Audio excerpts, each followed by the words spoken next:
네, 이제 본격적으로 2023년 키사 정책연구 성과에 대한 발표를 시작해 보도록 하겠습니다. 모두 4가지 키워드로 분류를 해서 발표가 진행이 될 텐데요. 그중 첫 번째 키워드는 사이버 보안 역량 강화입니다. 사이버 보안 역량 강화 키워드에 대한 첫 번째 발표는 인공지능 시대, 사이버 보안 위협 동향에 대해서 한국인터넷진흥원 정책개발팀 김성훈 팀장님께서 발표해 주시겠습니다. 큰 박수로 무대 위로 모시겠습니다.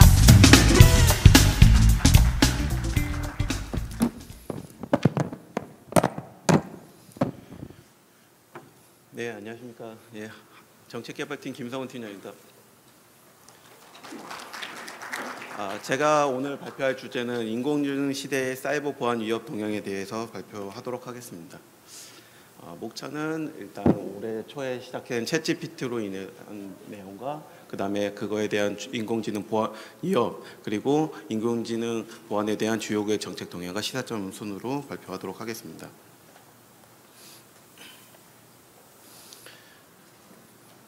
예, 첫 번째는 챗GPT로 촉발된 인공지능 시대에 대해서 발표하도록 하겠습니다.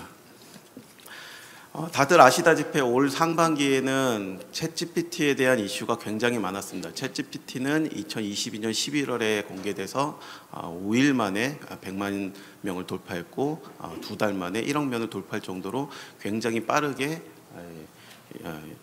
전파가 되었는데요. 그중에 보시면 여기 그림에 보시는 것처럼 넷플릭스 같은 경우는 3.5년, 페이스북 같은 경우는 10개월에 걸려서 100만 사용자를 확보했다면 챗GPT는 한 5일 만에 100만 사용자를 확보할 정도로 굉장히 빠르게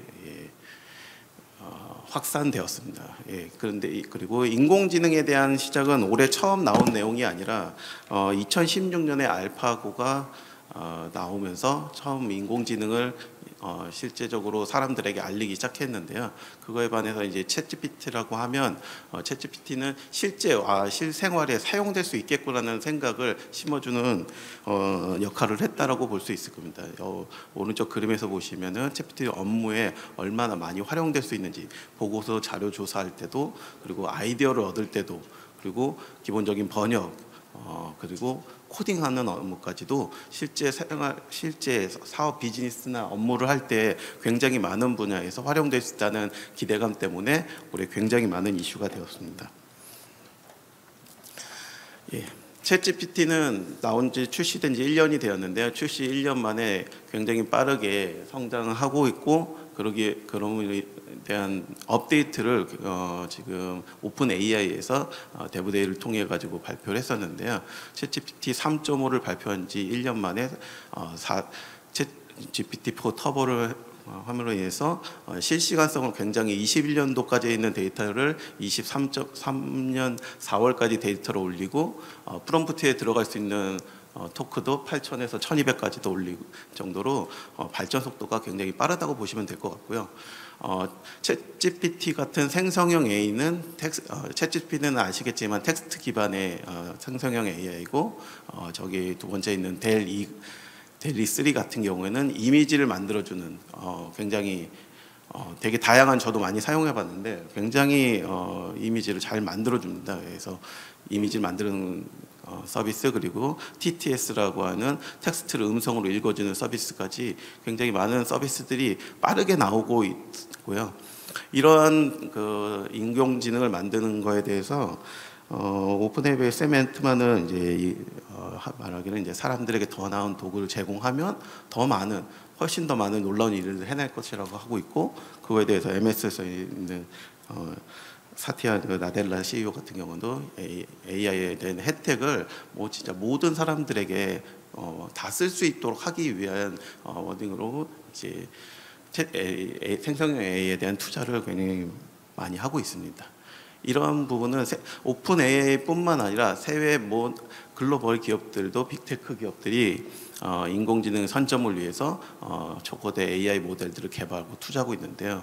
아시겠지만 오픈 AI와 MS가 합작해서 뉴 빙에다가 오픈 AI를 탑재하거나 MS365 코파일럿을 출시를 준비하고 있고 구글 같은 경우도 바드에 대한 검색 엔진이 있고 메타 같은 경우도 라마 같은 경우는 공개 모델로 통해 가지고 일반인들도 그 오픈 AI 모델을 볼 수 있도록 하게 되어 있습니다. 그리고 아마존 같은 경우도 스타트업 기업에 대한 투자를 올해 9월에 최대 40억 달러 엔트로피에다가 투자한 기사가 나올 정도로 많은 그 관심을 보이고 있고요. 이 분야에 대해서 국내 이제 에서도 네이버, 카카오, 그다음에 이통 3사에서도 챗GPT 같은 생성형 AI 모델을 개발에 대해 박차를 하고 있습니다. 두 번째로는 지금까지 나와 있는 챗GPT뿐만 아니라 생성형 AI 등에 대한 어떠한 위협이 있는지를 조금 알아볼 건데요. 앞에서 말씀드렸죠. 생성형 AI는 굉장히 실생활에 도움이 될 거라는 이슈로 많은 부각이 돼서 인간의 이제 부족함을 보완해주고 생산성을 극대화해줄 수 있는 조력자가 될 것으로 많은 기대를 모으고 있습니다. 하지만 이런 생성형 AI의 뛰어난 기능들을 사용하기에 따라서 악용하게 되면 얼마든지 범죄에도 악용될 가능성이 높기 때문에 우려가 되고 있어서 이런 부분에 대해서 생성형 AI를 뭐 양날의 검이라고 말하기도 하는데요. 이런 생성형 AI를 안전하게 활용하기 위해서는 생성형 AI 능력과 이제 기술적인 한계와 이제 부작용들에 대해서 많이 알고 이것들을 이해하고 있어야 사용할 수 있을 때 도움이 될 거라고 판단이 됩니다. 그래서 저희는 오늘 그 생성형 AI에 대한 보안 위협에 대해서 조금 더 자세히 알아볼 건데요. 크게 5가지를 좀 준비를 했는데 생성 AI 서비스를 이용하는 이제 공격자의 측면에서 어떻게 공격자가 악용하게 되면 어떠한 위협들이 있는지랑 그다음에 이용자 입장에서 잘 알지 못해서 잘못 이용하면 어떻게 되는지 그런 우려라든지 그런 부분 그리고 생성형 AI 자체에 대한 한계에 대해서도 조금 말씀드려볼까 합니다. 첫 번째로 말씀드릴 거는 생성AI의 가장 큰 장점은 글을 만들어준다는 기능인데요. 생성AI가 굉장히 글을 잘 만들어서 조합해서 제공합니다. 그 문제가 악용될 경우에는 피싱 범죄에 악용될 가능성이 가장 높습니다. 왜냐하면 기본적으로 지금 현재 그 번역 수준은 한계가 있기 때문에 기술 번역 외국 해커들이 국내에 대해서 피싱 메일을 보낼 때 그에 대한 번역 프로그램을 통해서 돌린 내용에 대해서는 되게 부드럽지 않고 되게 알 수 있게끔 되어 있는데 챗GPT 등을 활용해서 한다고 하면 진짜 다양한 언어에 대해서 너무나 자연스러운 어딩을 보일 수 있기 때문에 이런 적에 대해서 이용자가 메일을 보면서 확인할 때 속을 수 있는 가능성이 굉장히 높고 이렇기 때문에 사회공학적인 범죄가 증가할 가능성이 굉장히 높아지고 있습니다. 두 번째는 생성형 AI가 코드를 만들 수 있다는 기능을 악용하면 악성 코드 생성 및 유포될 수 있다는 내용인데요.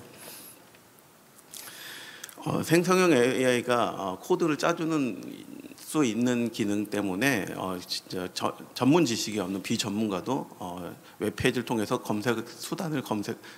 공부를 하고 학습을 하고 그거에 대한 취약점을 찾아달라고 해서 찾고 그거에 대한 공격 스토리를 만드는 것까지도 현재는 가능한 걸로 알고 있습니다. 물론 직접적으로 해킹 코드를 만들어 달라는 워딩에 대해서는 보안적으로는 차단되어 있겠지만 조금만 오해해도 악성 코드들을 만들어주기 때문에 이런 부분에 대해서 이용자들에 대해서는 궤도와 그리고 만들어줄 수 있다는 부분에 대한 수준에 대해서 방어하는 입장에서도 계속적인 모니터링이 필요한 상황입니다.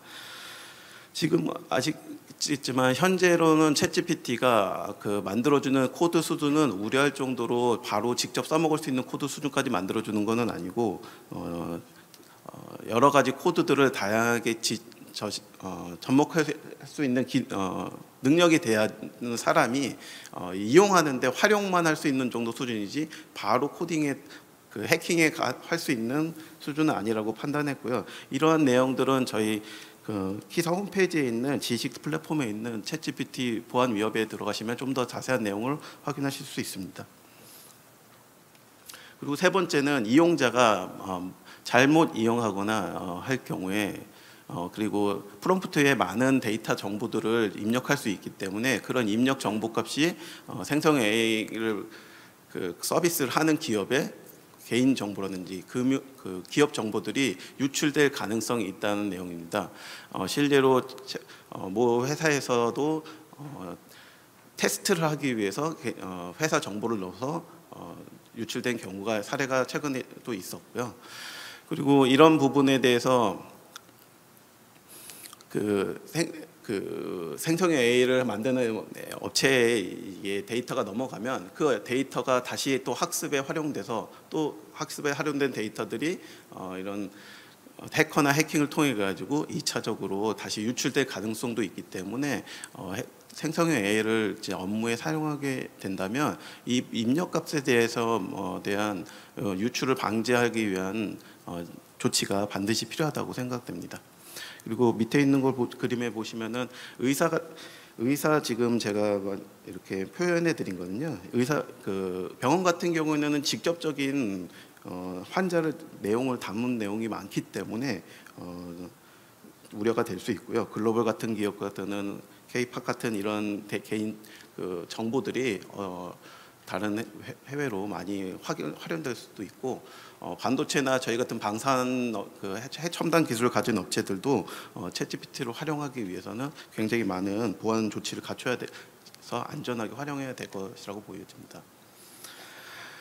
그리고 이용자 관점에서 한 가지 더 확인해야 될 것은 챗GPT는 확실한 정답을 알려주는 게 아니라 그동안 많이 모아있는 빅데이터들 기반으로 최선의 답을 가르쳐주기 때문에 신뢰를 100%를 신뢰하면 안 된다는 부분입니다.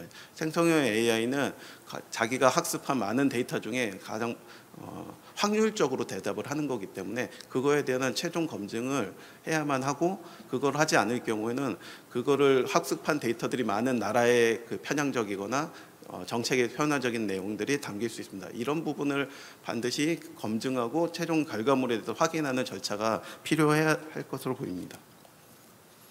그리고 마지막으로는 생성형 AI 모델이 많아지면 많아질수록 생성형 AI 모델에 대해 자체적인 한계나 취약점에 대해서 공격을 해서 탈취하는 경우가 많아질 건데요.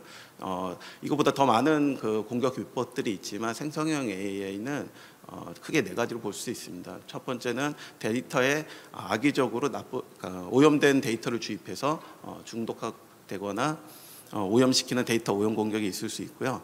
그리고 이미지 같은 경우에 사람의 눈에는 똑같은 이미지로 보이지만 그 이미지에 대해서 약간의 노이즈를 넣어서 똑같은 이미지여도 컴퓨터는 다르게 인식하도록 하는 회피 공격들이 있습니다. 이런 거는 자율주행차나 이런 것들에 대한 번호판을 인식하는 시스템에서 굉장히 큰 위험이 올 수도 있습니다. 그리고 학습 데이터 추측 공격처럼 수많은 유사한 질문을 통해 가지고 그 안에 있는 학습 데이터들을 찾아내는 그런 공격이 가능하고, 또다시 모델에 대한 질문을 계속 던져서 모델에는 원리나 이런 것에서 유료 생성형 AI에 대한 모델을 추출해서 복제하는 모델 기법도 가능하다고 합니다. 네. 이러한 위협들에 대해서 지금 많은 나라들이 좀 우려를 하고 어느 정도 안전하게 활용하기 위해서 주역들이 생성에 대한 규제나 안전한 활용에 대한 가이드들을 하고 있는데요. 지금 아시겠지만 올 상반기에는 챗GPT가 너무나 빠르게 확산되다 보니까 이탈리아 같은 경우는 챗GPT 사용을 잠시 중단을 하고 그거에 대한 안전성을 검증하고 다시 서비스를 할 수 있게 해주는 사례가 있었고요. 유럽이나 영국 같은 경우에서도 이제 AI 백서 그리고 AI 법이 수정안을 채택했고, 미국에서도 1월달에 이제 인공지능에 대한 위험관리 프레임워크, 그리고 그다음에 AI 공개법처럼 AI 기술을 사용한다는 것을 공개하도록 하는 저작권 관련된 이슈에 대해서도 이렇게 빠르게 준비를 하고 있습니다. 이 중에 가장 주목해야 될 점은 올 5월에 G7 정상회의가 있었을 때 그때 AI에 대한 논의가 있었습니다. 그 논의가 있어서 앞으로 그 논의에 대한 후속으로 올 10월에 일본에서 한 히로시마 AI 프로젝트라는 G7 정상 공동 성명을 통해서 11개의 공동 규범을 발표하기도 했고요. 이것의 확장 연장선으로 11월 1일에는 영국에서 AI 그 보안뿐만 아니라 안전에 대해서도 합의하는 여기에서는 28개국이 참여하는 안전 정상회담이 개최되었습니다. 여기에서도 인공지능의 위험 완화와 안전 보장을 위해서 블랙리스트 선언을 발표했고요. 이 부분에 대해서 가장 빠르게 진행하고 있는 나라가 미국입니다. 미국은 이 부분에 대해서 안전과 신뢰할 수 있는 인공지능을 위한 행정명령을 발표했고요. 2020년 10월 그 G7 히로시마 정상회의 하는 날 같이 발표를 했고요. 이 안에는 크게 8개의 정책과 원칙이 같이 들어 있었고 각 정부 부처가 수행해야 될 조치 사항들에 대해서 나와 있습니다. 여기에서 주목해야 될 점은 저희 같은 경우 사이버 보안과 개인정보 부분에 대해서 주목해야 될 부분이 있고요. 구체적인 내용으로는 사이버 보안 관련돼서는 어떤 지침을 만들고 그 내용을 할 때 인공지능 레드팀을 구성해서 테스트를 해야 된다. 그리고 평가 모델과 평가 도구를 만들고 테스트 베드를 해야 되는 거, 그리고 주요 정보통신 기반 시설이나 이런 주요 시설에 들어가는 초거대 모델에는 정부에 꼭 보고하도록 하는 의무화하는 내용, 이런 부분들이 있고, 인공지능 기술 개발 테스트 평가 이런 거에 대한 주요 지침에 대한 것들을 개발하게끔 조치 사항이 나와 있습니다. 그리고 개인정보 같은 경우도 개인정보에 대한 기준과 절차를 만들고 그리고 평가, 연구 개발에 대한 내용까지도 포함하라고 직접적인 행정명령이 나온 것은 가장 빠르게 진행되고 있다고 볼 수 있습니다. 마지막으로 크게 구체적인 정책 방향에 대안보다는 지금 현재 수준에서는 크게 우리나라도 두 가지로 볼 수 있을 것 같은데요. AI를 어떻게 안전하게 할지랑 사이버 보안 입장에서도 AI를 얼마나 잘 활용해서 보안을 얼마 수준을 올릴지, 이 두 가지 관점에서 조금 저희도 앞으로 갈 때 보완을 해야 될 것 같은데요. 첫 번째는 Security for AI라고 해서 인공지능 자체에 대한 안전을 위해서 다른 나라에 대한 흐름들을 잘 파악하고 우리나라가 가지고 있는 강점, 우리나라가 AI 경쟁력 6위 국가이고 우리나라는 몇 언대는 인공지능 생성형 AI 모델을 만들 수 있는 모델을 개발하는 국가이기 때문에 이런 부분에 대한 것들을 잘 활용해서 인공지능 규범을 만들 때 선도적으로 참여를 해야 될 것이라는 말씀 하나 드리고요. 또 하나는 사이버 보안 시장에 있어서 사이버 보안을 위해서 앞으로 이렇게 발전하고 있는 생성형 AI나 AI 기술들이 얼마나 우리 보안 기술에 탑재를 해서 빠르게 보안 기술을 강화하는 데 도움이 되고 이거에 대한 안전 장치를 마련하는 데 많이 맞이했으면 좋겠습니다. 이상으로 저희 발표는 마치도록 하겠습니다. 네, 감사합니다. 김성훈 팀장님의 발표였습니다. 팀장님의 말씀처럼 챗 GPT가 발표한 지 1년 만에 생각해보니까 1년 만에 벌써 GPT 4.0이 나왔고 이제 이미지를 만들어주는 이미지 생성형 AI라든가 아니면 영상을 만들어주는 그런 오픈형 AI가 나올 정도로 정말 빠르게 발전하고 있는 그런 분야인 것 같습니다.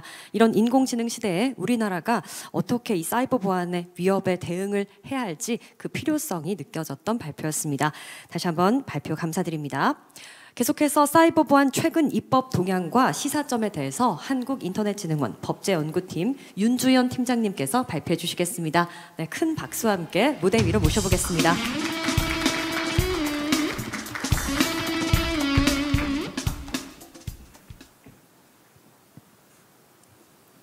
네, 안녕하세요. 기사 미래정책연구실 법제연구팀의 윤주연이라고 합니다. 반갑습니다.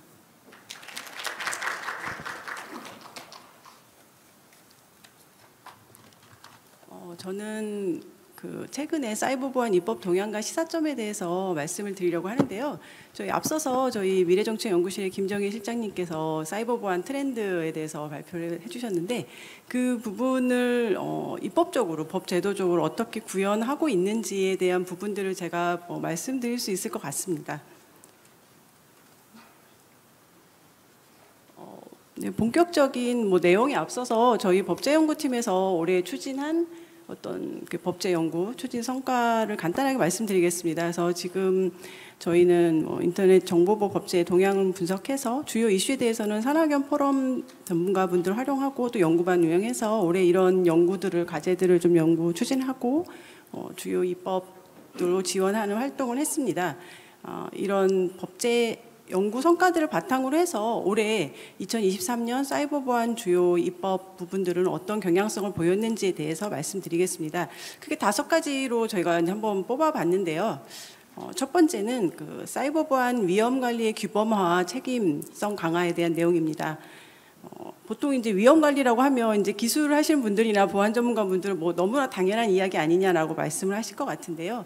근데 이게 기술적 조치들로 어떤 위험 관리를 해야 된다라는 부분하고 법 제도적으로 규범화한다는 거는 어떤 큰 차이가 있는 것 같습니다. 그래서 실제 이제 보안 조치를 해야 하는 기업들이나 조직들 입장에서는 규범화가 될 경우에 어떤 책임이 따르고 또 이걸 이행하지 않을 때는 페널티가 부과될 수 있기 때문에 큰 영향을 받는다고 볼 수 있습니다. EU에서는 그 사이버 보안 전략 이행을 위해서 여러 가지 그 대대적인 어떤 법제 개편을 추진을 하고 있었습니다. 그래서 올해 이게 3가지 법들이 이제 개정이 돼서 시행을 앞두고 있는데요. 이 중에서 이제 그 사이버 보안 지침과 주요 조직 보건력 지침들을 보시면 여기서는 이제 경제 사회적으로 중요한 영향을 미치는 서비스를 제공하는 어떤 조직들을 기준으로 해서 그런 조직들은 위험 관리를 필수적으로 하도록 하고 있습니다. 그래서 NIS도 지침에 따르면 사이버 위협에 초점을 맞춰서 위험 관리를 하도록 하고 있고, 주요 조직 보건력 지침은 그런 사이버 위협을 포함한 모든 위협에 대한 어떤 평가와 그에 따른 물리적 조치, 그리고 연속성 조치, 그리고 대체 공급망을 통한 복구 조치 등을 포함하는 보건력 조치를 하도록 하고 있습니다. 이제 사이버 위협과 물리법 위협 부분들이 별도로 이제 부여되고 있지만 지금 이 부분들은 실제 상호 이렇게 이렇게 서로 연동돼서 운영이 될 수 있도록 보고 양식을 통일한다거나 보고 기관들이 상호 정보를 공유할 수 있는 체계를 구축한다거나 하는 것들이 사실 이 법 안에서는 구현이 되고 있습니다. 특히 또 이제 주목할 부분은 그 디지털 운영 보건력법인데요. 이거는 그 금융기관에 대해서 적용이 되는데 앞서 말씀드린 사이버 위협과 물리적 위협을 포함하는 포괄적인 ICT 위험 관리를 하도록 하고 있습니다. 그래서 위험 관리와 관련해서 특히 기업 거버넌스 차원에서 내부 거버넌스 통제 체계를 마련하고 경영진의 책임을 강화하고 있는 그런 내용들입니다. 이런 사례들은 미국에서도 발견을 할 수 있는데, 미국에서는 그 최근에 이제 해킹 등 사이버 공격을 입은 기업들이 각종 소송 등에 좀 휘말리면서 기업 경영의 어떤 불확실성도 커지고 기업 가치가 하락하는 그런 사례들이 발생을 하고 있습니다. 그래서 증권거래위에서 자국의 이제 투자자 보호 차원에서 상장기업의 사이버 보안 공개 규칙을 채택을 했습니다. 기존의 기업 경영 공시 안에서 이제 사이버 보안 부분을 좀 더 강화하고 있는 내용인데요. 근데 여기서도 역시 이제 중대한 사이버 보안 사고 공개에 관련된 부분들도 물론 있고, 거기에 더해서 이제 위험 관리, 기업의 위험 관리 전략, 거버넌스 같은 부분들을 정기적으로 공개하도록 하고 있습니다. 특히 이제 이사회가 어떤 역할을 하는지, 그런 특정 그 역할을 하는 경영진이나 이런 부분들의 전문성이 어떤 것인지 이런 부분들까지도 같이 포함하도록 하고 있습니다. 또한 외국에 어떤 상장하고자 하는 기업들에게도 유사한 공개를 요구를 하고 있어서 이 부분들은 우리 기업들도 대비가 검토가 필요해 보입니다. 또 이외에도 미국은 최근에 이제 국가 사이버 안보 전략과 실행 계획을 바탕으로 해서 주요 기반 보호를 위한 필수적인 요구 사항을 설정하겠다라고 정책 방향을 제시하고 있습니다. 기존에 있는 부분들을 또 어떤 필수적인 사이버 보안 요구 사항을 마련하는 것으로 하고, 필요하면 집행 권한을 부여하는 입법도 추진하겠다라고 하고 있고요. 또 이게 파편화된 주요 기반 분야로 파편화된 주요 기관 그 규제들을 어떤 조화롭게 정합성을 확보할 수 있도록 공통된 기준을 마련하는 방안에 대해서도 제안을 하고 있습니다. 두 번째가 이제 사이버 사고와 보건력 부분인데요. 이제 EU 같은 경우는 앞서 말씀드린 여러 가지 입법들을 동시에 이제 추진을 했는데 이 법률에 대해서 모두 사이버 사고 관련된 보고 의무들이 있습니다. 그리고 대상이나 이런 부분들은 또 물론 어느 정도 차이가 조금씩 있지만 보고 기간이라던가 이런 거를 좀 일원화한다거나 서로 정보 공유 체계를 갖춘다는 형식으로 추진을 하고 있습니다. 미국 역시 주요 기반 사이버 사고 보고법이 작년에 통과가 됐고요. 올해 지금 그 세부적인 규칙안을 마련을 하고 있습니다. 그리고 이 행정명령에 의해서 지금 사이버 안전검토위원회가 활동을 하고 있는데, 이거에 대한 어떤 이 사이버 안전사고 검토위원회는 중요한 사고를 평가하고 권장사항을 제시하는 역할을 하고 있는데, 이 부분에 대한 입법안도 지금 제안된 상태입니다. 한편 이 사이버 사고는 우리나라도 그렇지만 이제 미국이나 EU에서도 여러 분야의 법규범에 나눠져 있다 보니까 이것들을 어떻게 체계적으로 사이버 사고 보고가 이루어질 수 있도록 하는지에 대한 초점이 지금 미국과 모두 논의가 되고 있습니다. 그래서 첫 번째가 보고체계 일원화 부분이고요. 두 번째가 기준의 정합성 확보입니다. 국토안보부에서는 이 보고체계 중복성 검토 보고서를 마련을 해서 어떤 모델 정의를 개발을 하고 보고 기준이라던가 개시 시점이라던가 고지 시점 이런 부분들에 대한 것들을 정해서 각 법규 안에 반영하도록 하는 체계로 가야 된다는 제안을 한 바 있습니다. 세 번째가 이제 사이버 위기 대응 강화입니다. EU에서는 그 대규모로 발생하는 사이버 보안 위협에 대해서 EU 전체적으로 대응할 수 있는 위기 대응 체계 구축을 위한 법안 입법을 추진을 하고 있습니다. 그래서 사이버 연대 법안하고 사이버 보안법 개정안을 통해서 어떤 위기 상황의 비상 메커니즘을 구축하고 또 신뢰할 수 있고 인증된 민간 보안 서비스 기업으로 어떤 기업을 활용해서 대응할 수 있는 체계를 마련하도록 하고 있습니다. 그래서 이 보안 산업에 대한 보안 서비스에 대한 인증제도 채택 근거도 같이 마련을 하고 있고요. 이런 바탕에는 이제 EU가 이제 사이버 보안 산업을 경쟁력을 EU 자체의 경쟁력을 높이는 게 EU 사이버 보안 역량을 높이는 데 가장 필수적인 기반이 된다라는 인식을 바탕으로 하고 있기 때문입니다. 반면에 이제 미국은 그 국가가 직접적으로 대입할 수 있는 영역으로 악의적인 사이버 활동 행위자에 대한 어떤 통합적인 저지, 제재라는 데 초점을 좀 맞추고 있습니다. 그래서 법무부에서는 사이버 범죄 측면에서 관련된 여러 가지 입법들을 검토하고 있고요. 지금 상무부에서는 중대하고 악의적인 사이버 지원 활동과 관련해가지고 해외 거래에 관련된 정보 공개를 요구하는 그런 규칙안을 지금 제안을 했었습니다. 다음으로는 디지털 요소가 있는 제품의 보안 강화입니다. 지금 여러 주요 나라에서 이 제품 관련된 보안이 좀 대두가 되고 있는 상황입니다. 그리고 이 부분이 예전에는 IoT 기기의 보안 측면으로 좀 더 좁게 논의가 됐었다면 지금은 이제 소프트웨어를 포함한 어떤 이제 연결된 장치들 전체 제품 전체를 의미하는 것으로 확대되고 있는 경향을 보이고 있습니다. 특히 이제 EU의 사이버 보건력 법안인데요. 이 법안은 크게 이제 뭐 소프트웨어나 하드웨어 제품들이 취약점이 적은 상태로 시장에 출시될 것을 바라고, 또 사용자가 어떤 제품 선택을 할 때 보안을 고려해서 선택할 수 있는 어떤 환경을 구축하려고 추진되고 있는 내용입니다. 이 법안은 그러다 보니까 이제 그 제조업체를 비롯해서 유통단계 전체에 있는 사업자들에게 의무를 부과하고 있고, 제품 라이프 사이클 전반에 대해서 굉장히 강력한 조치 의무를 넣고 있습니다. 그래서 필수적으로 요구되는 사이버 보안 조치들뿐만 아니라 또 뭐 S밤이나 취약점 관련된 여러 가지 기술 정책상으로 첨가할 수 있는 조치들도 있고요. 하지만 가장 큰 의미가 있는 거는 제품의 어떤 시장 출시 요건으로 사이버 보안을 하나의 요소로 추가했다는 겁니다. 기존에는 어떤 소비자의 안전이라던가 전기, 안전, 환경 뭐 이런 보호를 위한 제품들 중심으로 한 요건들이 많았는데, 여기에 사이버 보안이 하나의 요소로 대두되었다는 게 의미가 있다고 봅니다. 이 법안은 지금 이제 합의가 돼서 AI법보다 먼저 합의가 됐고요. 그래서 24년 상반기에 지금 공포될 예정이고 36개월 후에 시행되는 것으로 합의가 되었습니다. 주요 내용은 전반적인 기존 법안하고 큰 차이는 없는데, 논의 과정에서 소프트웨어 보안 업데이트를 최소 몇 년 동안 지속할 것인지 뭐 이런 부분들이라던가, 중소기업은 당장 이걸 이행하기가 어려운데 어떻게 할 것인지에 대한 그런 지원 조치 부분들이 같이 논의가 됐습니다.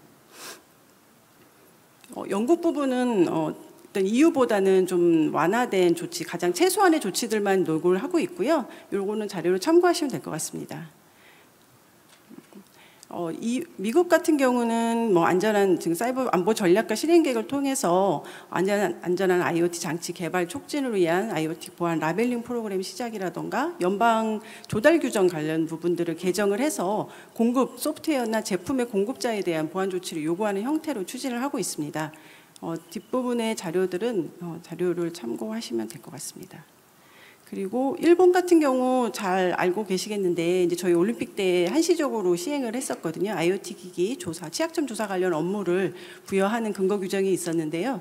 이 부분들을 지금 한시적인 규정을 삭제를 하고 조사 대상도 더 확대를 해서 상시 규정으로 근거를 신설하는 법안이 국회 제출됐고 조만간 통과될 것으로 예상되고 있습니다. 마지막으로 AI 관련된 내용입니다. AI 부분은 저희 이제 정책개발팀의 김성훈 팀장이 상세히 설명을 해주셔서 저희는 그런 입법적인 부분들에 대해서만 말씀을 드리겠습니다. 여기에 이제 입법 추진 현황은 OECD AI 보고서와 최근의 입법 동향을 중심으로 재구성한 내용이고요. AI 법안은 잘 아시겠지만 다 합의가 된 부분이어서 지금 곧 이것도 24개월 이후에 내년 발표되면 24개월 이후에 시행될 예정입니다. 고위험 AI 시스템에 대해서 위험 관리나 사이버 보안 등 요구사항을 준수하도록 요구하고 있고 이 AI 법안도 마찬가지로 그 CRA 그 보건력 법안과 마찬가지로 그 시장 출시 요건으로 적합성 평가를 요구하고 있습니다. AI 법안은 유럽은 AI 법안을 작업을 하면서 그 사이버 보안 관련된 부분도 굉장히 고려를 많이 했습니다. 그래서 유럽의 같은 경우는 수정안을 내면서 사이버 보안 조치에 대해서도 굉장히 이런 구체적인 공격 유형에 대비해서 이런 방법으로 조치를 해달라는 형태의 상세한 내용들을 법안에 직접 받는 수정안을 내기도 했고요. 또 AI 법안 자체에 대해서는 그런 AI 시스템에 초점을 맞춰서 AI 시스템 위험관리 맥락에서 사이버 보안 위험평가도 같이 수행을 해라. 그리고 기존에 입증된 어떤 사이버 보안 조치들, 저희가 운영하고 있던 그런 조치들과 AI에 특화된 조치들을 서로 결합해서 지속적이고 심도 깊게 보안 조치를 하도록 이렇게 가이드를 제시를 하고 있습니다.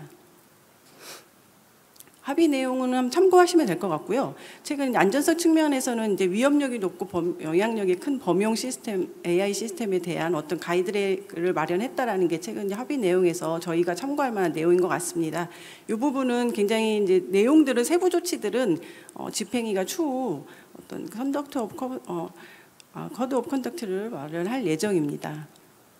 그리고 미국은 AI 행정명령을 통해서 추진을 하고 있는데 이 행정명령에서는 몇 가지 이제 법제도적인 과제들을 좀 제시를 하고 있습니다.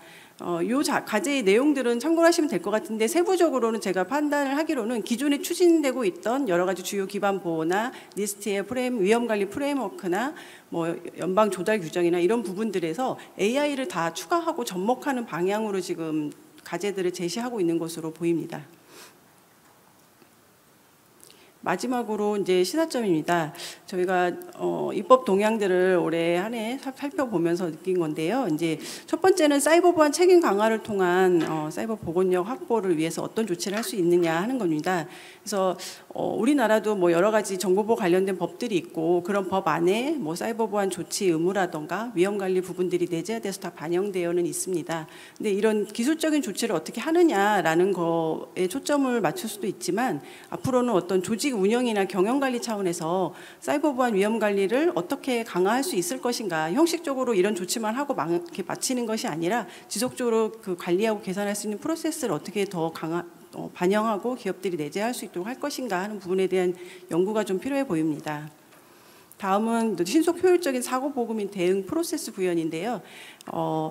마찬가지로 미국이나 뭐 의료 사례처럼 우리나라도 여러 가지 법률에 실매사고 신고 보고 의무가 산재되어 있습니다. 근데 이런 신고 제도들을 어떻게 활성화할 것인지, 또 신고 의무에 대해서 얼마나 이제 명확한 기준을 제시할 것인지, 또 유사 신고 제도에 대해서 기업들이 느끼는 중복성이나 부담을 어떻게 해소할 수 있을 것인지에 대한 그런 방향성의 논의가 필요해 보입니다.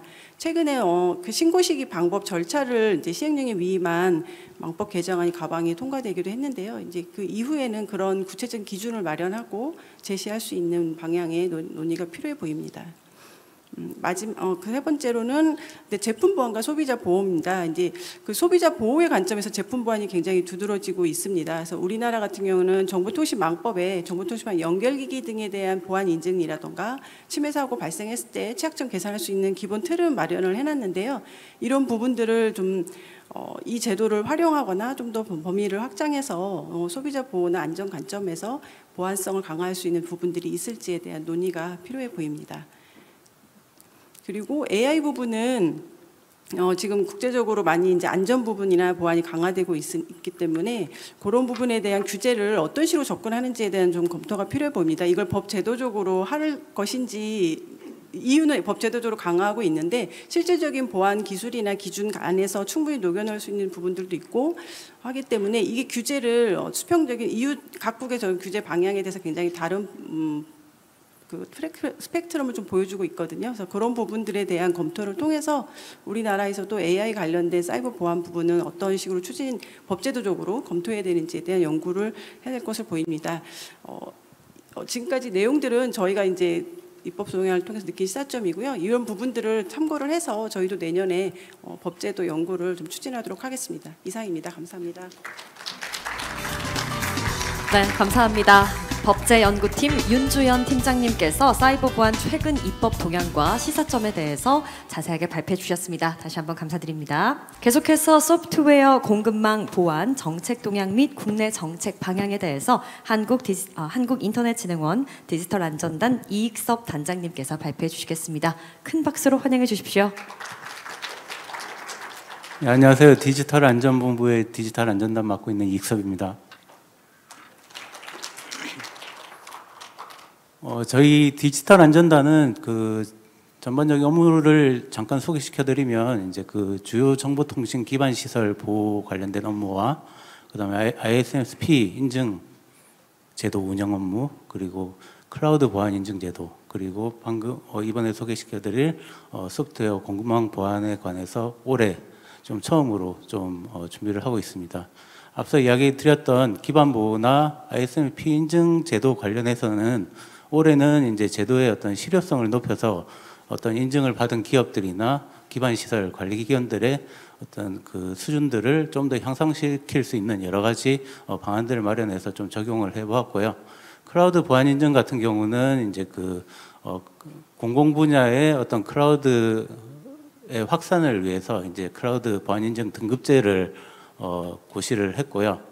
올해 중상 등급까지 이제 그 어떤 항목 기준안을 마련해서 내년부터 이제 본격적으로 시행할 예정입니다. 이런 부분을 좀 중점적으로 좀 했습니다. 그리고 올해 이번에 지금 소개시켜드릴 소프트웨어 공급망 보안 관련해서 발표를 좀 진행하도록 하겠습니다.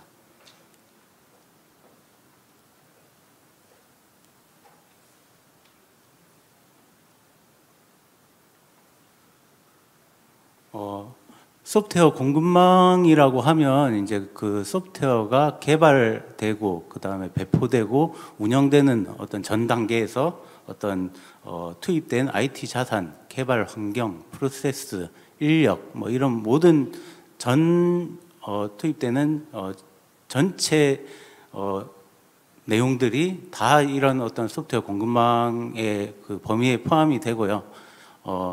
여기에서 뭐 그 그림을 보시듯이 그림에 뭐 소프트웨어 개발 업체가 있으면 거기에 협력 업체들도 많이 참여를 하고요. 그리고 소프트웨어 개발할 때는 제3자가 개발한 어떤 소스 코드도 있고 또 오픈 소스를 활용하는 경우도 상당히 많습니다. 그리고 소프트웨어 개발해서 이제 배포 단계에서 뭐 빌드 서버라든지 그 패치 유지 보수를 위한 어떤 패치 서버 뭐 이런 부분에 대해서도 이제 좀 어떤 보안의 문제점이 생길 수 있고요. 기존의 어떤 수요 기업들이 잘 관리하던 그런 영역에서 이제는 소프트웨어의 공급망의 범위로 이제 취약한 공급망의 범위로 이런 공격의 범위가 확대되는 그런 어떤 양상이 있다라고 이야기 드릴 수 있을 것 같습니다. 오늘 과기부하고 기사에서 발표한 2024 사이버 위협 전망을 저도 오늘 보도자료 통해서 확인했는데요. 거기에서도 올해나 내년도 어떤 가장 중요한 보안의 키워드가 공급망 보안의 위협이라고 이야기하고 있습니다. 그런 측면에서 이런 소프트웨어 공급망 보안의 여러 가지 활동들이 좀 의미 있는 활동들인 것 같다라고 생각을 하고 있습니다.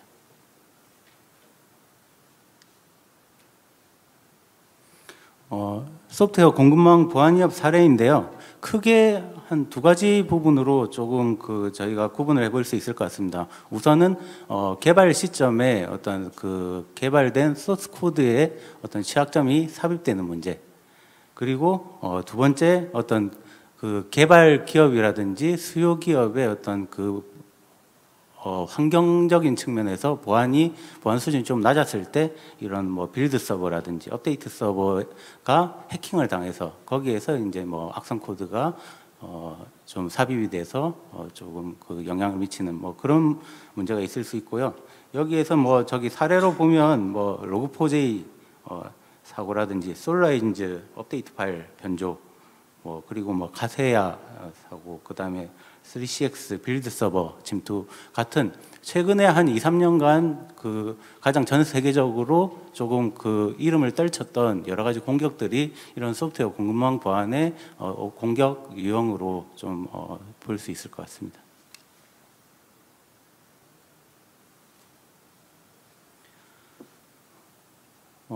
방금 뭐 소프트웨어 공급망 공격이 증가했다라고 하는데요. 이게 뭐 수치적으로도 좀 나타난 것 같습니다. 작년 대비로 올해 공급망 공격이 한 3배 정도 증가했다라는 리서치 업체 조사 결과도 있고요.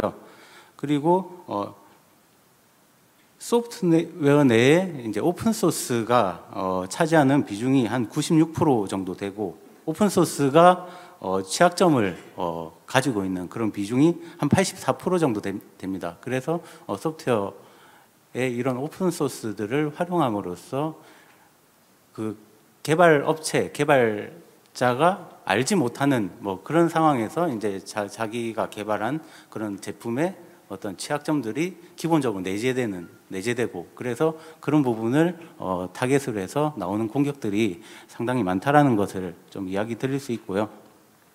이런 공격 대상 변화도 이제 개인에서 뭐 기업이나 국가 인프라로 좀 확장되어 있고 피해 규모도 상당히 이런 소프트웨어 공급망 공격에 따라서 여러 기업들이 이제 동시에 피해를 입음으로써 이런 어떤 피해 규모도 극대화되고 그리고 뭐 사회적인 뭐 중요 인프라를 노림으로써 이런 혼란을 유발하는 그런 여러 가지 특성을 가지고 있다고 볼 수 있습니다. 그래서 소프트웨어 공급망 공격은 어떤 특정 기업이 아니라 정부, 민간 기업 그리고 국가 간의 어떤 공조와 대응이 가장 중요하다라고 좀 이야기 드릴 수 있을 것 같습니다.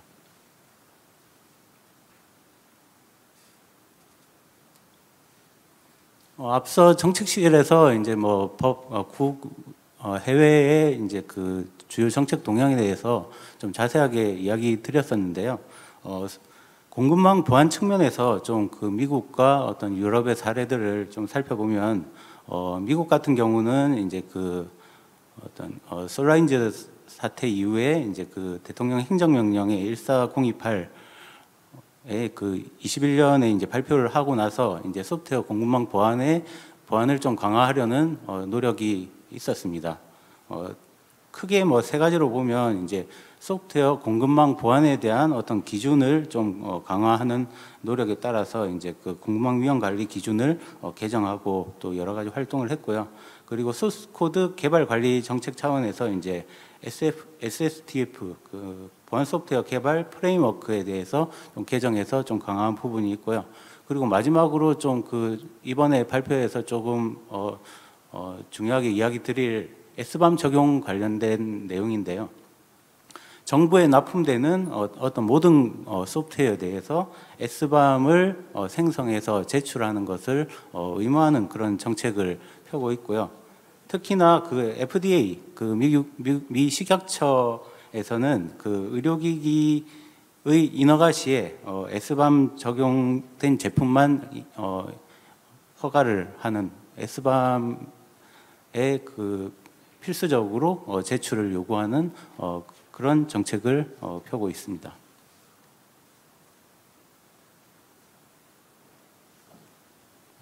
참고로 S밤에 대해서 설명한 장표인데요. 간략하게 이야기 드리면 소프트웨어의 구성 요소를 식별하기 위한 명세서라고 이야기할 수 있고요. 이 구성 요소에 대한 어떤 정보를 나열하고 문서화한 것이고, 공급자 명의라든지 컴포넌트 버전, 의존 관계, 그 다음에 S밤 작성자, 타임 스탬프, 기타 식별자 등의 어떤 여러 가지 정보들을 가지고 있습니다. 이런 S밤은 어떤 그 소프트웨어의 라이센스 컴플라이언스를 관리하는데 사용할 수 있고, 특히나 우리가 이제 주목할 점은 이런 S밤을 통해서 이제 취약점을 관리하고 조치할 수 있는 그런 측면에서 좀 이용할 수 있다는 겁니다. 기존의 이제 소프트웨어에 대해서 S밤을 생성하면서 거기에 이제 그 각각 컴포넌트에 포함된 취약점을 발견할 수 있고요. 그리고 또 어떤 새로운 제로데이 어떤 취약점이 나왔을 때 그런 어떤 취약점 정보들하고 S밤하고 비교를 해봄으로써 기존의 어떤 제로데이 취약점들이 기존의 소프트웨어에 어떻게 삽입이 되어 있는지, 그런 부분도 이런 S밤을 통해서 좀 점검을 해볼 수 있는 그런 체계를 가져갈 수 있는데 활용이 될 수 있을 것 같습니다.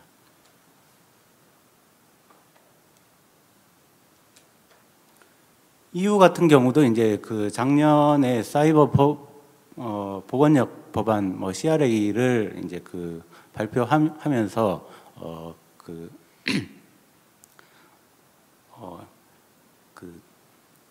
디지털 요소가 있는 제품들에 대해서 이제 사이버 보안 수준을 높이는 여러 가지 활동들을 요구를 할 예정이고요. 그 안에 또 살펴보면 S밤 제출을 의무화하는, S밤을 생성해서 어떤 수요 기업이나 필요한 사람들이 쉽게 찾아볼 수 있도록 공개하는 그런 내용이 포함이 돼 있고요.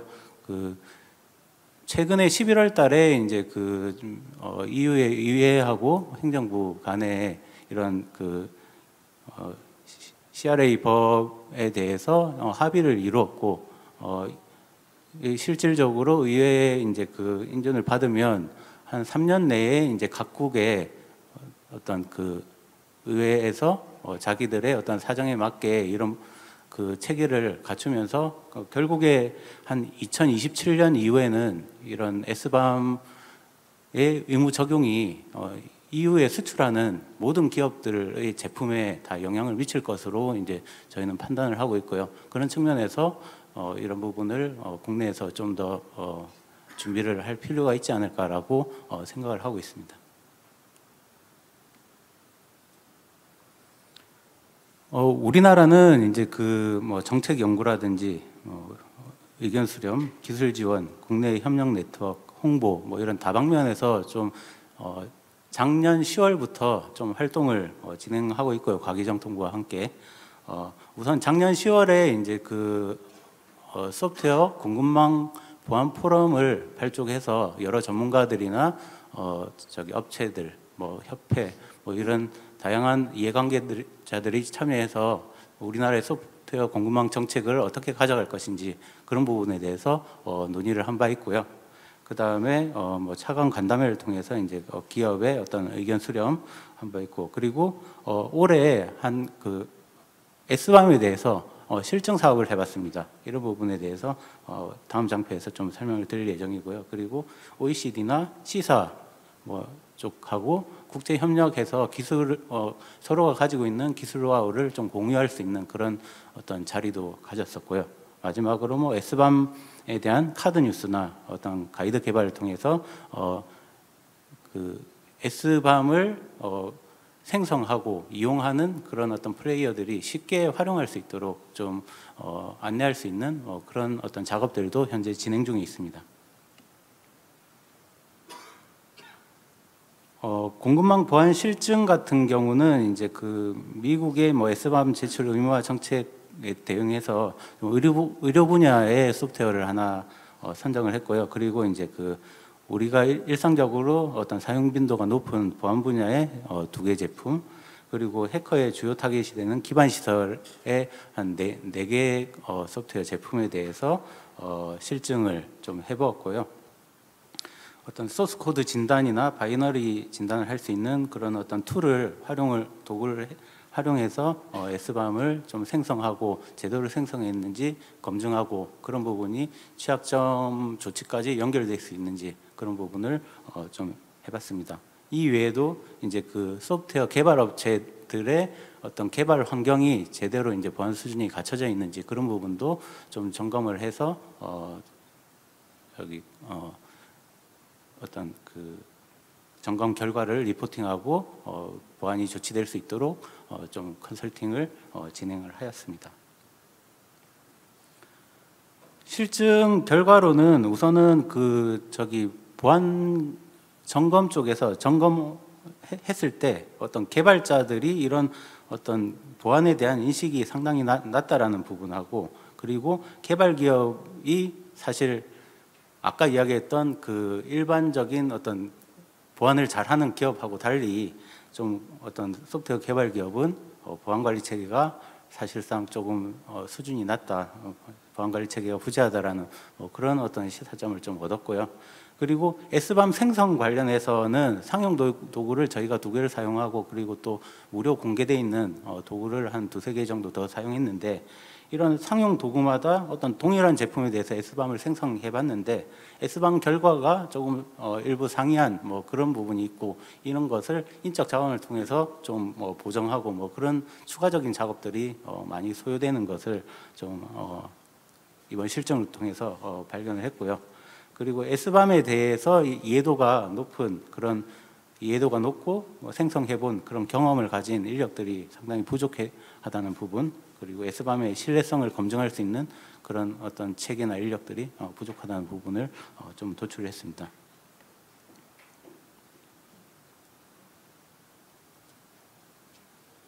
그래서 그 내년도에는 이제 소프트웨어 공급망 공격에 좀 능동적으로 대응하고 공급망 보안 점검 체계를 강화하는 방향으로 좀 사업을 추진하려고 하는데요.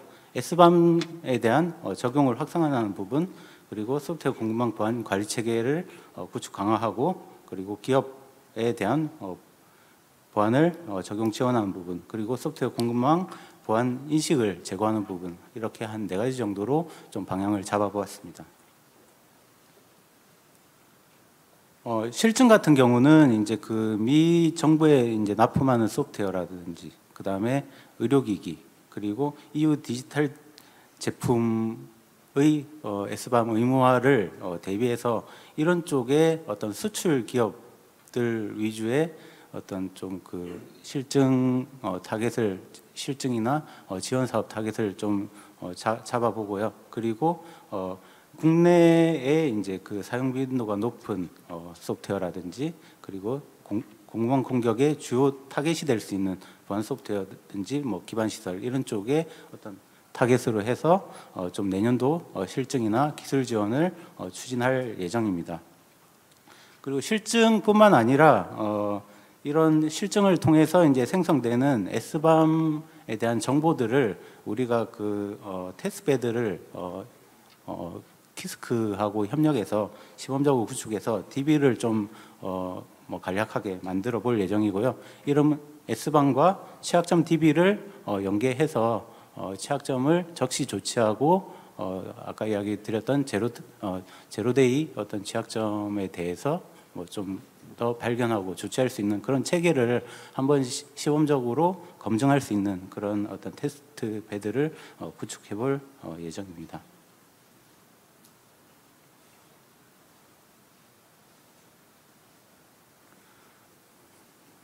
그리고 소프트웨어 기업의 어떤 보안 환경을 좀 개선하기 위해서 어떤 그 개발 환경에 대한 점검이라든지 컨설팅, 그리고 개발 기업이나 수요 기업이 실질적으로 소프트웨어 공급망 보안을 위해서 따라할 수 있는 실무적인 어떤 가이드를 개발해서 배포 안내할 예정입니다.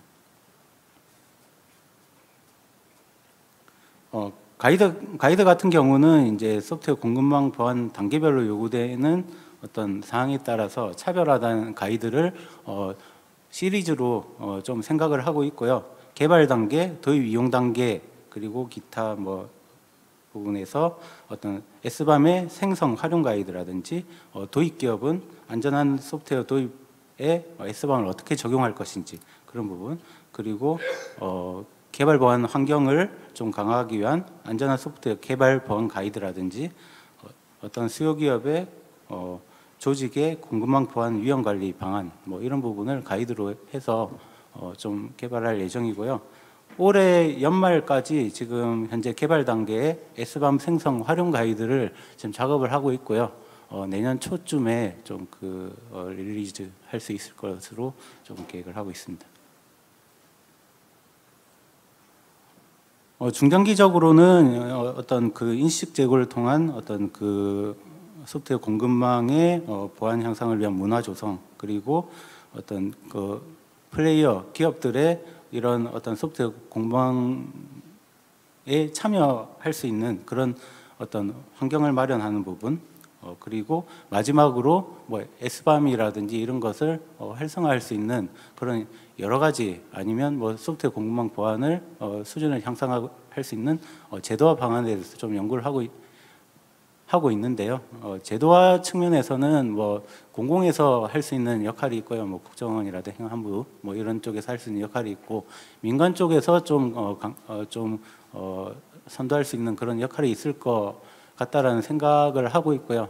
저희 같은 경우는 이제 주요정보통신 기반 시설 보호 제도라든지 ISP, 그다음에 클라우드 보안 인증 제도, 그다음에 IoT 보안 인증 제도를 운영하고 있기 때문에 그 안에서 좀 이런 소프트웨어 공급망 보안 강화를 위한 여러 가지 어떤 점검이나 인증 항목들을 조금 더 강화함으로써 이런 기업들이 잘 할 수 있도록 유도를 할 수 있는 그런 방안으로 좀 제도화를 생각하고 있는데, 이런 부분은 추후 또 기업들이나 협회, 그다음에 정부 측 여러 참여자들이 논의하는 자리에서 좀 이런 부분을 구체화해 나갈 생각을 가지고 있습니다.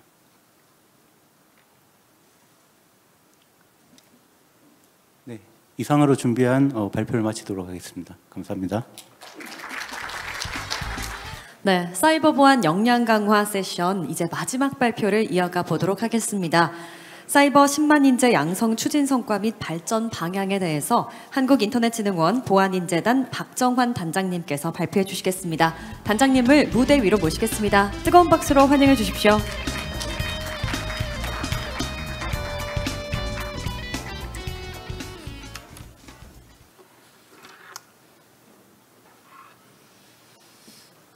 예, 안녕하세요. 저희 한국인터넷진흥원의 보안인재단을 맡고 있는 박정환입니다. 저희 단에서 이제 지역센터하고 그다음에 저희 이제 단에서 이제 사이버 보안 인력 양성 관련해서 이제 총괄해서 진행을 하고 있는데, 사실 앞서 이제 말씀하신 분들 얘기 들어보면 다 이제 사이버 보안 인력이 다 부족하다는 얘기를 말씀하시더라고요.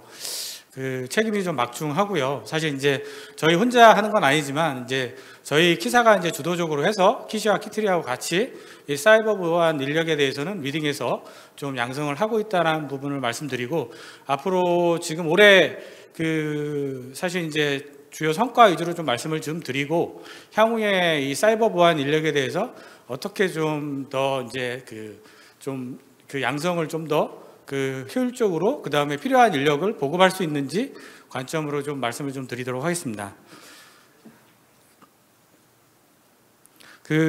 목차와 같이 실제 이제 사이버 보안 10만 인재 정책에 대해서 간단하게 말씀드리고, 올해 성과, 그 다음에 앞으로에 대한 사이버 보안 인재 양성 발전 방향, 내년도 추진 계획해서 순으로 말씀드리도록 하겠습니다.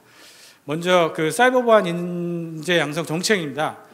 다들 아시겠지만 사이버 위협이 전 사회적 확산에 따라서 사실 이제 모든 분야에 사이버 보안 인력이 좀 필요하다라는 부분들은 다들 공감하실 것 같습니다. 그리고 산업 발전에 따라서 산업이 융합에 따라서 지속적으로 사이버 보안 인력은 점점 더 확대가 필요하다라는 부분도 다들 이제 공감대가 있을 것 같은데요.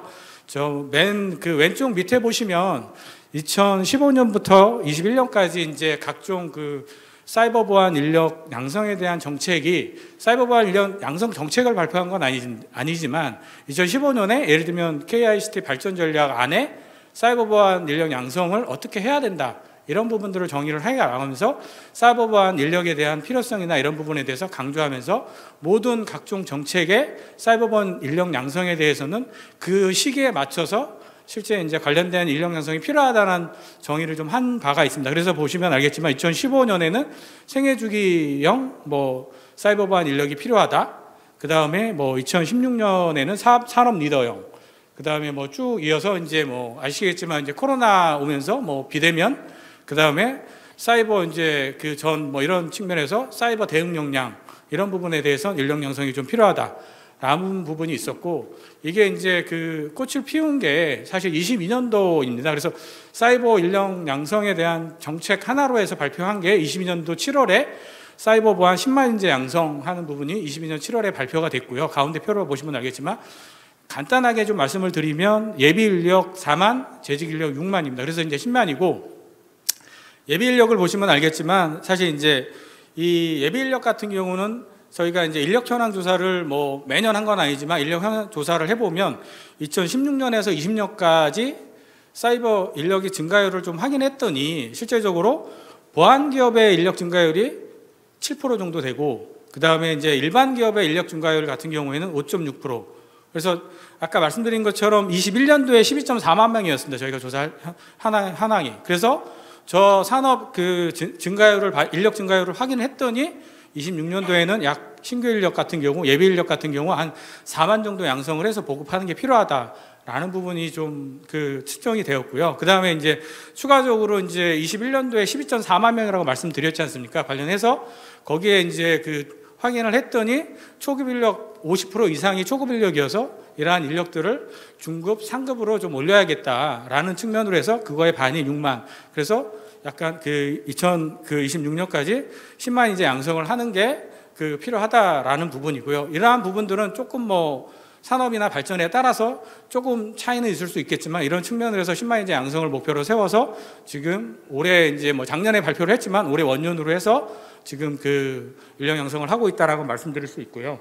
그 다음에 오른쪽 맨 밑에 표를 보시면 알겠지만 22년은 원래 목표 대비 한 1000여 명 정도 양성을 더 해서 목표를 달성했고, 앞으로도 24년도에도 2만 명, 25년도에도 지금 보면은 하여간 2.4만 명, 그래서 26년까지 해서 2.6만 명 해서 여튼 26년까지 이렇게 해서 한 10만 명을 좀 키우겠다라는 부분이고요.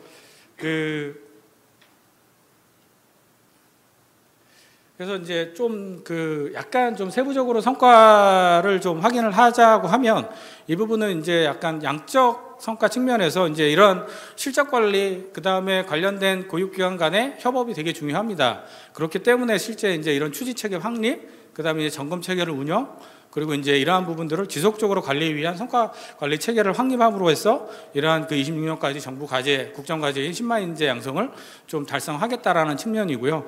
보시면 알겠지만 예비 인력 9,000명, 재직 인력 1만 명 강에 대해서는 앞서 말씀드린 것처럼 성과를 달성했고요. 그 다음에 점검 체계 운영을 통해서 실제 이제 6월 이후에 관련된 기관끼리 매월 실적 점검을 저희가 좀 했습니다. 그래서 실제 이제 올해 12월 집계로 보면 한 2만 명 정도 양성을 해서 성과 목표는 달성할 것 같고요.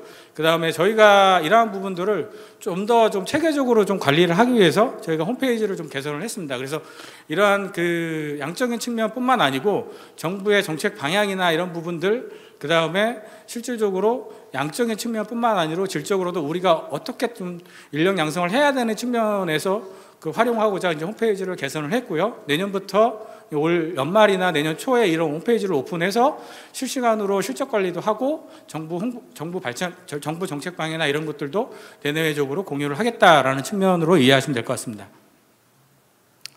그래서 이제 크게 보면 앞서 말씀드린 것처럼 예비 인력하고 이제 재직 인력일 텐데, 예비 인력 같은 경우에도 저희가 지금 이 표에 보시는 것처럼 크게 이제 성장 단계별로 해서 이제 교육 프로그램을 운영을 하고 있고, 이렇게 해서 실질적으로 해당 구직자든 대학생이든 이런 친구들이 산업계에 보급될 수 있게끔 인력을 키우고 있다라고 인지를 하시면 될 것 같은데, 인재 발굴 같은 경우에는 중고등학생들이 보안에 관심을 얻게끔 하기 위해서 가디언즈나 보안 캠프나 이런 것들을 운영하는 걸로 이해하시면 될 것 같고, 그 다음에 이제 전문가 성장 부분에 같은 경우에는 정규과정이나 특화 교육을 통해서 실질적으로 이 친구들이 전문가로 성장할 수 있는 역량을 갖게끔 저희가 지금 도와주고 있습니다. 그래서 보면 정규과정 같은 경우에는 특성화대학이나 융합보안대학원, 그 다음에 이제 특화교육 같은 경우에는 BOB, 그 다음에 K실드 주니어, 그 다음에 시큐리티 아카데미, S개발자 등등 다양한 교육들을 통해서 실제 산업에 보급될 수 있는 전문가로 저희가 키우고 있습니다. 이러한 친구들이 키워진 다음에 실제적으로 해당 인력들이 산업에 보급될 수 있게끔 기업과 인턴십을 갖든가 산업 프로젝트나 취업 지원 활동들을 지원을 하고 있습니다. 그 다음에 특화교육 같은 경우에는 크게 이제 기업형, 이제 직무형으로 저희가 나눠서, 기업형 같은 경우는 실제 이제 올해 이제 처음 시도를 한 부분이고, 두 개 이제 SK 실더스하고 안랩을 통해서 실제 이제 기업 프로젝트를 하고 3개월 인턴 생활을 한 다음에 그 기업에 이제 취업하는 그런 것들을 좀 운영을 했고, 직무 같은 경우에는 사실 이제 6개 해안 직무 정도에 대해서 취약점 분석가라든가 아니면 소프트 제품 개발자라든가 이런 6개 직무를 정의를 한 다음에 그게 맞게 전문가로 양성을 한 다음에 협약된 기업을 통해서 실질적으로 취직할 수 있게끔 저희가 도왔습니다. 그래서 보시는 것처럼 취업률은 기업형 같은 경우에는 88%, 그 다음에 직무형 같은 경우는 74% 정도 저희가 좀 달성을 했다라고 보시면 될 것 같고, 그 다음에 이제 재직자 같은 경우에도 저희가 실제 올해 좀 많이 개선을 해서 지금 보시는 바와 같이 7개 직무를 정의를 하고 7개 직무에 대해서 52개의 교육과정을 운영을 하고 있습니다. 그래 7개 직무에 대해서 초, 중, 고급으로 나누어서 실제 이제 해당 재직자들이 필요로 한 교육을 역량 강화를 할 수 있게끔 저희가 이제 교육 강화를 하고 있고요. 여기에 이제 참여 기업이 올해 같은 경우에 658개사 정도가 참여하고 있고, 이러한 부분들은 점점 늘어나고 있는 추세라고 이해하시면 될 것 같고, 그 다음에 또 하나는 저희가 이제 일부 이제 저희가 사이버 훈련장을 운영을 하고 있습니다. 그래서 관련해서 이런 교육 간에도 교육 과정 간에 연계하는 것도 좀 필요하다라고 해서 올해 처음 시도를 해봤는데, 예를 들면 K실드 과정에 치매당 최고급 과정을 운영을 한 다음에 훈련장에 보면 시나리오 기반 공방 훈련할 수 있는 프로그램이 운영되어 있습니다. 그래서 실제 고급 과정 끝나고 나서 사이버 훈련장의 공방 훈련 과정을 가졌더니 해당 친구들의 반응이 엄청 되게 좋았습니다. 그래서 이런 부분들을 좀 더 지금 강화를 해서 많이 이제 연계해서 실질적으로 수혜자들이 좀 더 양질의 교육을 가질 수 있게끔 저희가 내년에는 좀 고민할 생각이고요. 그 다음에 K실드 과정 같은 경우에 저희가 이제 시범적으로 디지털 배지를 도입을 했습니다. 그래서 실제 이제 올해 이 과정을 올해 과정을 수료한 재직자 같은 경우에는 다 디지털 배지를 이제 보고받아서 실시간으로 자기가 어떤 교육을 들었는지 이런 것들을 경력 관리를 할 수 있게끔 저희가 이제 좀 지원을 했고요.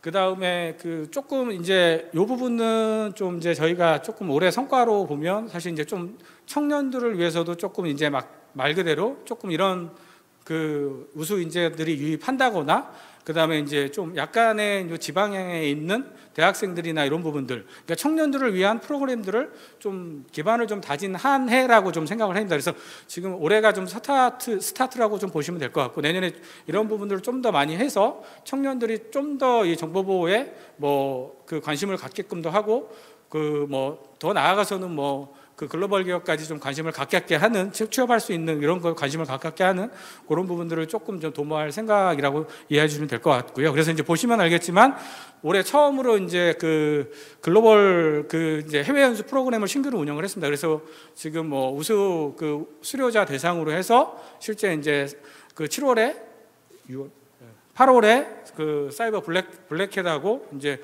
데프콘 그 해킹 대회 해킹 방어 대회에 이제 참여를 해서 실질적으로 그 우수 수료생들이 아 이렇구나라는 걸 많이 이해를 했고, 그리고 거기에 대해서 많이 이제 아 나도 이제 이런 데 좀 참여해보고 싶다거나 이런 것들을 좀 갖게 하는 계기가 되었고, 그다음에 이제 11월에 또 추가적으로 실리콘밸리에 있는 글로벌 탑 기업들 그 여기 언급한 것처럼 예를 들면 구글이나 메타, 그다음에 이제 포티넷이나 그다음에 테슬라 뭐 6개 기업 정도를 이제 현장 방문을 해서 그 기업에 대한 인재 상이라든가 그 기업 환경이라든가 이런 것들에 대해서 조금 이제 정보를 듣고 관심을 갖게 하는 그런 시간을 좀 가졌습니다. 그리고 이제 그래서 이제 오른쪽에 보시면 알겠지만 실제 갔다 온 학생들의 반응이 실제 나도 이제 해외 기업도 한번 좀 이제 목표를 한번 가져볼까라는 뭐 이런 얘기도 좀 하고, 사실 이제 좋은 계기를 가졌다라고 좀 이해하시면 될 것 같고, 그다음에 이제 그 두 번째 지역 인재 같은 경우에는 저희가 이제 뭐 보통 그 해킹 방어대라고 하면 수도권에 있는 주요 대학이나 주요 기관들이 이제 그 잘하는 친구들 위주로 이제 운영이 되지 않습니까? 근데 이제 사실 이제 저희가 이제 그 좀 수도권은 제외하고 지방에 있는 그 대학생들만을 대상으로 해서 모집을 한 다음에 그 실질적으로 한 달에서 이제 6주 정도 이제 온라인 교육을 먼저 하고, 그 다음에 추가적으로 그 온라인 교육한 걸 기반으로 해서 CTF 형태로 이제 챌린지를 좀 진행을 했습니다. 그렇게 했더니 실제 이제 그 친구들은 약간 수준이 이제 뭐 아시겠지만 이제 수도권에 있는 해킹 방어대에 나올 수 있는 수준은 아니고요. 그래서 이제 이런 것들을 하면서 그 하루 이제 미니 챌린지를 가졌지만 그날 하루 동안 배운 게 너무나 많았고, 거기서 이제 같이 이제 협업해서 이런 것들을 문제를 풀어가면서 거기에서 이제 많은 것들을 좀 얻었다고 하더라고요. 그래서 이런 기회가 좀 너무 많이 있었으면 좋겠고, 그래서 이제 이런 부분에 대해서 너무 이제 만족해하는 부분들을 저희가 인지할 수 있습니다. 그래서 이런 부분들을 좀 더 그 확장해야 됐다는 마음을 가졌습니다. 그리고 이제 이러한 부분들 청년들을 위해서도 이제 성과공유회를 개최를 해서 실질적으로 이제 주요 기업들에 대한 인재상이나 이런 것들을 좀 들어봤고, 관련해서도 실제 이제 그 취업 사례나 이런 것들도 같이 공유를 좀 했습니다. 크게 이제 전체적으로 보면 올해 성과에 대해서 간단하게 이제 정리를 좀 해봤습니다. 교육 자원 차원에서도 보면 이제 신규로 부산에 이제 훈련장이 하나 구축이 됐습니다. 그리고 실제 이제 판교 같은 경우에도 그 일부 PC들이 많이 이제 노후화됐었는데 전면 다 교체를 해서 시설이나 이런 부분들도 많이 개선이 돼서 좋았고, 그 다음에 이제 작년 같은 경우에 일부 교육 과정이 필요한 요구 사항이 있었는데 뭐 예산이나 이런 부분 때 과정 개설이 힘들었지만 올해 그 작년 대비 거의 2배 이상 예산이 늘어서 관련해서 이제 많은 콘텐츠나 교육 과정들이 대폭 이제 그 확장이 됐다라고 이해하시면 될 것 같고, 그리고 이제 뭐 전년 대비 뭐 거의 한 2배 이상 인력 양성을 했고, 뭐 취업 지원이나 이런 부분들도 좀 좋은 성과를 가졌다. 그리고 이제 또 하나는 사실 이제 그 실제 이 교육기관을 교육하고 관련된 이해 당사자들 세 분류에 대해서 좀 정의를 해봤습니다. 예비 인력, 재직 인력, 그다음에 실제 저희가 이제 저희 같은 인력, 저희 같은 사람들을 전후를 비교했을 때 조금 이제 그 성장 모델이나 이런 부분들이 이제 예비 인력 같은 경우는 좀 인지를 했고, 재직 인력 같은 경우도 앞서 말씀드린 것처럼 그 단계별로 역량 강화할 수 있는 뭐 분야별로 그런 것들을 제공을 했기 때문에 역량 강화가 가능했다라는 부분.